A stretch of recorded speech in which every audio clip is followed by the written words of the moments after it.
it's Power Book 3, Raising Kanan, and you're playing Kanan. So that's when it all was like, what? And if I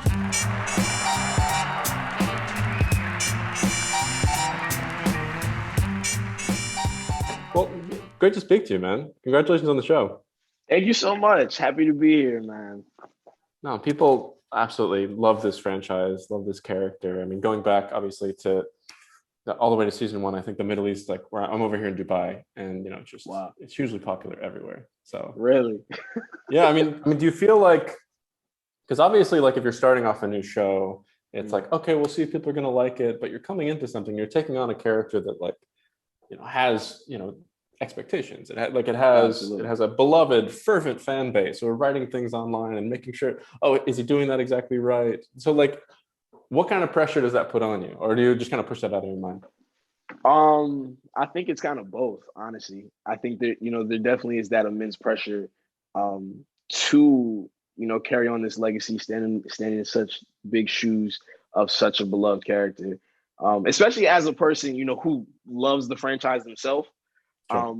There's that extra pressure of knowing this character yourself and, having to, basically putting yourself in the shoe of the viewer. How would I be, kind of perceiving what's happening right now? So there's definitely that side of it, just wanting to honor what 50 did and, making sure, that, I'm putting my best foot forward and giving what, Sasha and Courtney and 50 Ball put down on this page and, what they worked years to build thus far. There's the, just the pressure. I think in this season, there was, because we were shooting in a pandemic, there was that thing of, just trying to stay level headed and make sure, you're calm there. But then, on the other side of that, with pressure, I feel like, I rise to the occasion a lot of times. I like pressure. I enjoy that sort of, how can I push myself further? For sure. So, on the flip side of that coin, I definitely think there was a side of it that was like, I'm going to push the noise out of the way. I think I just want to focus on, doing the work, making a dope show. But again, still having that, trying to make sure that, I'm honoring what 50, Sasha, and Courtney have done thus far. Yeah. Let's talk about that work though. Because obviously, okay, there's, all this material you have to watch 50 portray what this character is at a certain point in his life, So you can watch his mannerisms, you can try to figure out part of the character, but you're also like, you're not playing that guy. You're playing this guy, younger guy. And you have to kind of figure out who that guy is and what makes him distinct from that, but also knowing that he's going to become that. So like, what did you pull just, purely from, okay, this is what I think he might have been like then, and what did you like fully pull from like what you saw from what 50 did? I'm glad you asked. That's a great question.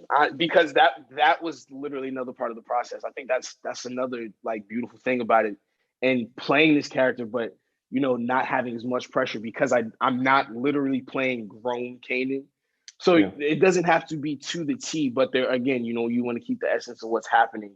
But because it's essentially a new character, you kind of have to reverse engineer what we already know of the character to kind of give you a skeleton of what you're gonna build there. So there was a lot of watching Power One, just trying to get up, his mannerisms, maybe a little bit of his timing and his speech, stuff like that. It was trying to understand if there were any characters that might have came over from the original Power to Book 3, which we found out in Jukebox. So there was that sort of thing happening in terms of the work, and then there was a lot of even just down to I started working with a dialect coach who works on the show with us, Doug Honoroff, who me and him sat down and just for months kind of were just taking different interviews and snippets of 50 as as Curtis Jackson and as Kanan, and just dissecting them, pulling them apart, seeing how his cadences were, and maybe there's like a little glimmer or something in his eye that kind of it just gives you certain peaks and essence of essentially who he was without actually being there, and taking that all and kind of trying to just blend it together to make this bright-eyed naive 15-year-old version of 50 Cent was it's fun. You know, it's a process that I've definitely enjoyed, and hopefully people get to really dive into it and go on the journey with us with the work that's being put in, and see the subtle changes that happen throughout, because it's again, it's starting as this one character and giving room to grow and turn into this character. So there are also parts and times that you'll start to notice even slight kind of coming further into the characters, and that's another thing I'm really excited for as time went on with the show, and as we got more comfortable with what was happening, you kind of just start unconsciously flowing into this character and this person even more. Oh, absolutely. But obviously, like, 50's not like a hands-off kind of producer, like, oh, put my name on it, whatever. Like, absolutely, yeah. Like, he knows what he wants, and he knows who he wants to work with, and who he wants to work with is probably the most important part.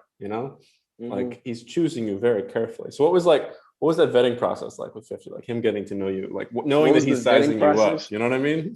Yeah, it was wild. Honestly, it was crazy because one, I didn't even know I was being sized up or vetted until like my last audition. Up until that point, I didn't even know I was auditioning for Raising Kanan. It was still, it was just Power. They were code naming it. They were like, well, I knew it was a spinoff. I just didn't know who I was playing, what the capacity was. I didn't care. It was Power. I love Power. I wanted to be on Power. It's all that mattered. Whatever. So they called me before my third audition, and they're like, they love what you're doing. Basically, we're gonna tell you what's happening. It's Power Book 3, Raising Kanan, and you're playing Kanan. So that's when it all was like, what? Yeah. They're like, yeah, you're playing Kanan. They love what you're doing. Sit tight for a couple of days. We're still casting. We're gonna go find, some of the other characters. And, right now we're specifically looking for your mother. Just turn off the thing. So they were doing that. A couple of days later, they hit me again. Hey, we found somebody that might play your mom. We want to chemistry read you guys. On the last call, I kind of jumped. On the last call, they told me, we're going to go find her. They're going to chemistry read you guys in Los Angeles, which is where I was at the time. Like, all right, cool. This was Thursday night. They said that. Friday, the very next day, they called and were like, we found your mom. We're going to do a chemistry read, and we're going to move the date up. And now it's in New York. So I'm like, oh, all right, cool. They're like, yeah, your flight's Sunday. Oh, no, your flight's Saturday. The test is Sunday. Oh, all right, cool. So, me and my father, we dropped everything and went out to New York, did that audition, which is where I met 50. So we kind of had just sat around for a little while, leading up to it. Not really talking much. I was actually talking more so to like Sasha and Bart, who were in the room that day. You could kind of tell 50 was just in the corner, kind of just watching, me not really thinking much of it at the time, whatever. But now that you should, you gotta like, kind of push it out of your head. Yeah. But now that you say it, it's like, oh yeah, I guess I was kind of getting sized up and really, considered in that moment. But yeah, at that moment, it was I hadn't even realized that was really what was happening. It was just, I wanted to be on Power. And, I was getting the chance to do what I love. And it just happened to be on a show that I love. And, here we are. So yeah, in terms of the vetting process, I didn't even realize there was one happening. It was just, a bunch of questions and, them just throwing a bunch of different approaches of scenes at me in the room. That was really it. But what were the sort of, unexpected questions? Like, even like just things like, what were things that they wanted to know about you? They're like, why is that relevant? Is that about honestly, it was, a lot of them were just like, I don't want to say really personal questions, but they were just personal questions. It was like, where'd you grow up? Or, how many siblings, all this other stuff. And it's like, I mean, yeah, this is certain stuff that they ask on a regular, just trying to fill you out.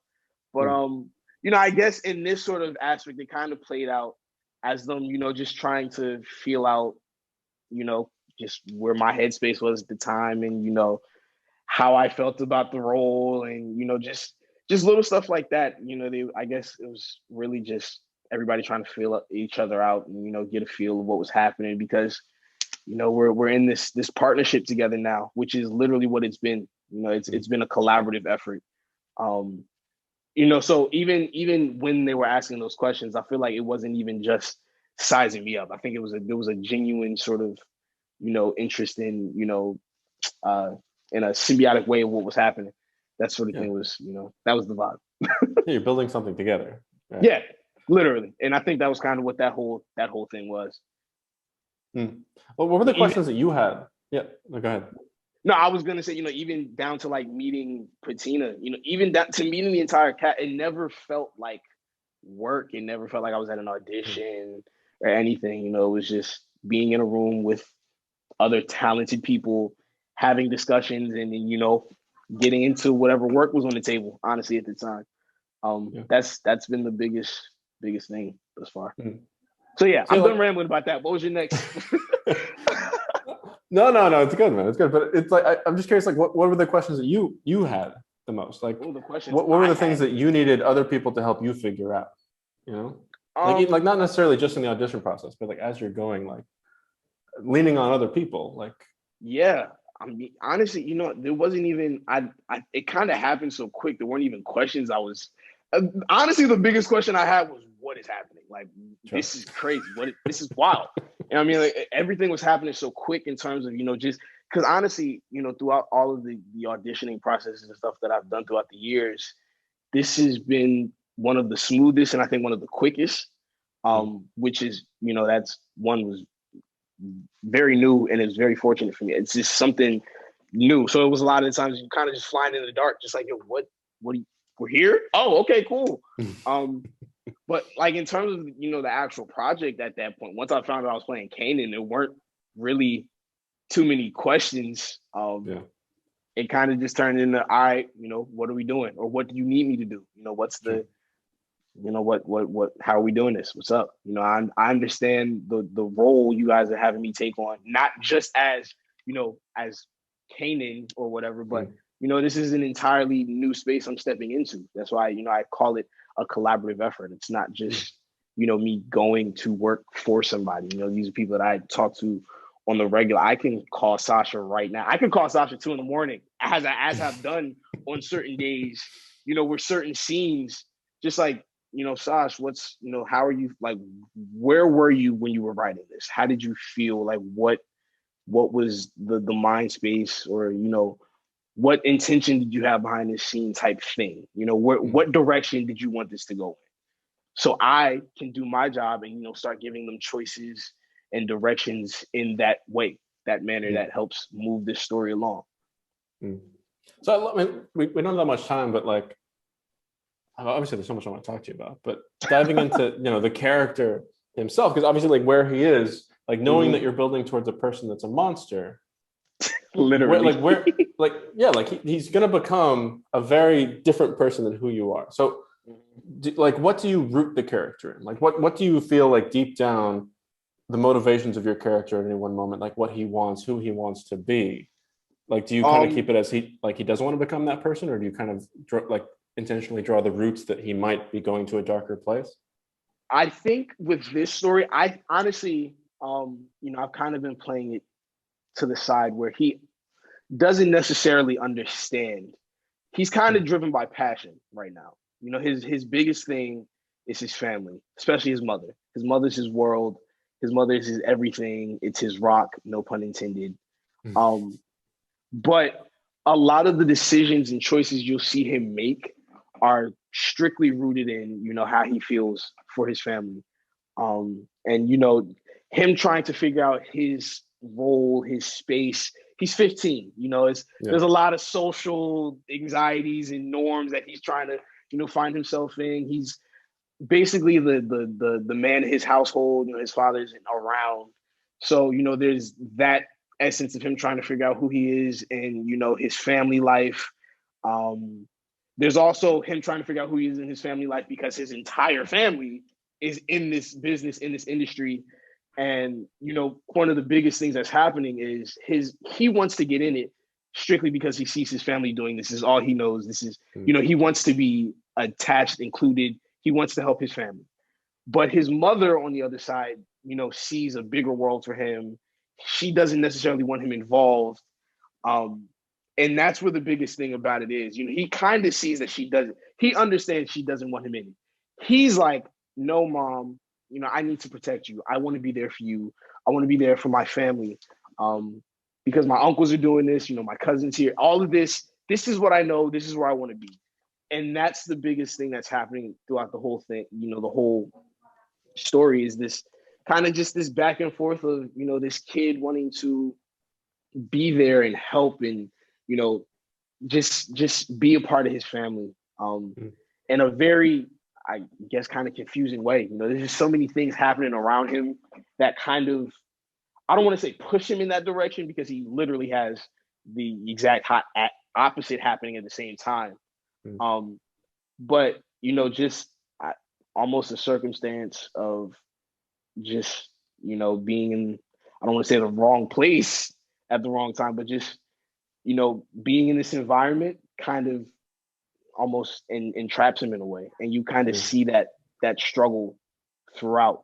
You see it with him, you see it with the family, and how they all kind of cope and deal with what's happening, and this whole, setup, and this whole decision he's made strictly on wanting to be there for his family. So now you see that dynamic too of like, oh, that's what it was, but still no, I don't know. It's really exciting. There's so much I'm excited for people to see with this whole thing and how it all unfolds and plays out. No, I'm looking forward to it. I'll rewatch Carlito's Way in the meantime, because it's very same vibes. Right? All right, man. Well, great pleasure speaking to you. Love speaking to you. Congratulations on the show. Thank you so much. Talk again soon. Pleasure talking to you, man. Honestly. You too. Have a good one.